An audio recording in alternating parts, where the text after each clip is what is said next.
नमस्कार दोस्तों। सुशांत सिंह राजपूत की हत्या के बारे में लगातार बातें होती हैं। रोज़ाना नए नए चीज़ें सामने आती है और रोज़ाना हर तरफ से कुछ न कुछ आवाज़ उठती है और ये आवाज़ सोशल मीडिया से लेकर के ग्राउंड तक उठती है। चाहे वो सत्ता का गलियारा हो, चाहे वो राजनीति का घर हो, जहाँ भी देखा जाए वहाँ पे एक न एक बार ज़रूर सुशांत सिंह राजपूत के बारे में न्याय की आवाज़ उठती है। और इस मामले में अभी तक जो बहुत सारी बातें हुई है, आज मैं कुछ आपसे अलग बात करना चाहता हूँ, क्योंकि हर किसी ने यहाँ पे अपने आप को स्थापित किया और इस मुहिम को शुरुआती दिन से बहुत लोगों ने काफ़ी आगे तक लेकर के चले, परंतु धीरे धीरे ऐसी क्या बात हुई कि ये मुहिम स्लो पड़ता गया और राजनीति इस मामले में इस कदर हावी रही कि शुरू में महाराष्ट्र पुलिस, महाराष्ट्र सरकार और वहाँ की जो एक्टिविटी रही, उसके बाद बिहार की पुलिस के ऊपर बहुत भरोसा हुआ और फिर फाइनली केंद्र सरकार ने इसमें सीबीआई की जांच दी। परंतु अभी तक आवाज़ रोज़ाना उठता है और जांच के नाम पे शून्य है, कहीं भी कोई भी अपडेट्स नहीं है जांच के बारे में।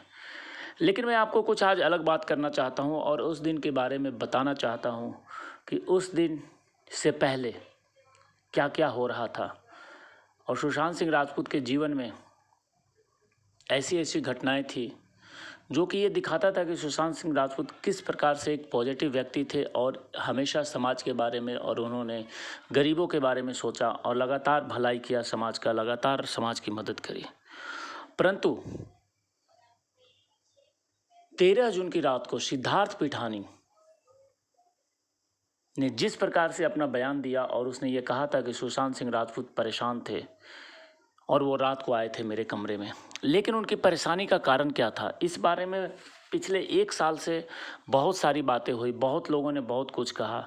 लेकिन जो एक बड़ी बात है कि दिशा साल्यान की हत्या और दिशा साल्यान जो 6 दिन पहले सुशांत की पूर्व मैनेजर थी, उसकी जिस परिस्थिति में डीनो मौर्य के फ्लैट पे हत्या की गई और वहाँ जो पार्टी हुई उस फ्लैट पे, और पार्टी के बाद बीच में ही दिशा साल्यान को ऊपर से फेंक दिया जाता है। कहने को तो कहा यह जा रहा है कि गिर गई थी और वो आत्महत्या कर ली, लेकिन जो सच बात थी वो जब सामने आई, क्योंकि मुंबई पुलिस वहाँ शक के घेरे में था और मुंबई पुलिस ने दिशा साल्यान की हत्या के तुरंत बाद ही ये घोषित कर दिया कि दिशा साल्यान ने आत्महत्या किया है। और उसके आप देखिए मुंबई पुलिस की जो वर्क है कि सुशांत सिंह राजपूत की भी हत्या हुई, उसके 1-2 घंटे के अंदर ही उसने घोषित कर दिया कि सुशांत सिंह राजपूत की हत्या नहीं है, ये आत्महत्या है। तो मुंबई पुलिस हमेशा से शक के दायरे में रही और जिस प्रकार से इन्हें दोनों केस में अपनी भूमिका निभाई, इससे वो शक के दायरे में आई, जिसके कारण ही सीबीआई को बुलाया गया।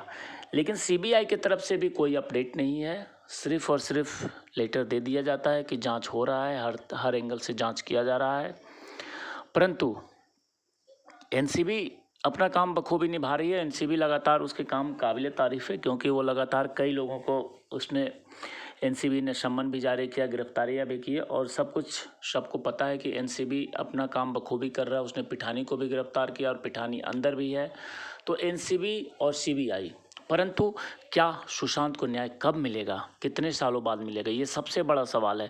मैं किसी की आलोचना नहीं करना चाहता और मैं किसी के बारे में कोई सवाल नहीं उठाना चाहता, क्योंकि मुझे हमेशा सीबीआई पे पूरा भरोसा रहता है, भारत की सरकार पे भरोसा है और एनसीबी पे भरोसा है, सारी जांच एजेंसियों पे भरोसा है। लेकिन ये भरोसा कब तक हम इंतज़ार करें, कब तक ऐसा चलता रहेगा? तो हमें तो सिर्फ इंसाफ से मतलब है। लेकिन जिस प्रकार से सुशांत सिंह राजपूत की उस रात को हत्या की गई और उसके बाद जो मुंबई पुलिस की जो भूमिका थी, मुंबई पुलिस ने सही तरीके से कुछ भी एविडेंस को इकट्ठा नहीं किया। मुंबई पुलिस उस दिन वहाँ पे जो शीशे का गिलास था जिसमें जूस पिए थे, उस गिलास का भी फिंगरप्रिंट होना चाहिए था। जो इलेक्ट्रॉनिक डिवाइस थे वो कहा जा रहा है कि जब्त किया गया, उसके बारे में भी कुछ अता पता नहीं है। सीसीटीवी कैमरा के बारे में कोई बात नहीं है। और आनन फानन में जो उनका पोस्टमार्टम किया गया, जबकि वो कोविड का सिचुएशन था और कोविड की सिचुएशन में जो पोस्टमार्टम हुआ वो भी गलत था और पोस्टमार्टम करने के बाद वहीं पे उनका दाह संस्कार कर दिया गया। ये सारी बातों को अगर आप जोड़ करके एक कड़ी से कड़ी मिला करके चले, मैं ये बातें जो मैं बोल रहा हूँ मुझे पता है कि ये सबको पता है, लेकिन सिर्फ कड़ी से कड़ी अगर मिलाया जाए तो ये पता चलेगा कि ये एक साजिश थी। और इस साजिश के तहत एम्स का भी जो बाद में रिपोर्ट आया और उसमें कह दिया गया कि नहीं, सुशांत सिंह राजपूत ने आत्महत्या किया है, जबकि पहले वही डॉक्टर खुद बोलता है कि नहीं, इनकी हत्या है, जो सारी चीज़ों से देखने से पता चलता है कि हत्या है। लेकिन बाद में फिर उस 8 दिन के बाद वो रिपोर्ट आ जाता है कि ये आत्महत्या है। तो इन सारे चीज़ों को अगर आप मिला करके देखते हैं तो एक बहुत बड़ी साजिश का खुलासा होता है।